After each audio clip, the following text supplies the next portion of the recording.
اندامه کمیته ناوندی پارتی دموکراتی کردستان سوریه راگهاند گو پیوندیا امریکی ترکی و برف باشی ده هره به تایبت پشتی ریکفتنا داوی دنابرا ترامپ و اردوغان گود انجام ده قصه امریکی هات سربست بردان. اندام کمیته ناوندی پارتی دموکراتی کردستان سوریه علی مسلم جمال پارا پارتی دموکراتی کردستان سوریه را تکس کرد گوره کفتنات ناورا امریکا و ترکیه و باندور کوه لسر همی مجارن هرمی هبن به تایبت مجارا باجار من بجه.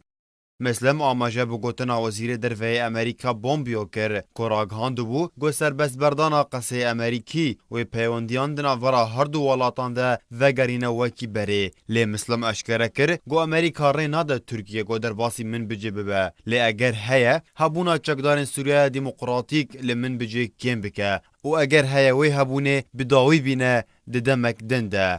مسلم دی بشکیدن دش آخافتنا خود دیار کر گو پیوندین امریکی ترکی تجاران بیک جاری تک ناچه لی جار جاران ناکوکی درباره هندک بابت تایبت دیار دبن لیل برانبریوی برجواندین وانین آبوری هف بشهنه. مسلم بالک شانسر ویه که گو هبونا کردی لسر سینور ترکیه و جه فکارا ترکیه ولاتن در دور بمینه حتا گو کرد لپیش روژا خواه سیاسی بگرن دور برجواندین هرمی و گوه بدن برجواندین کردی ین تایبت.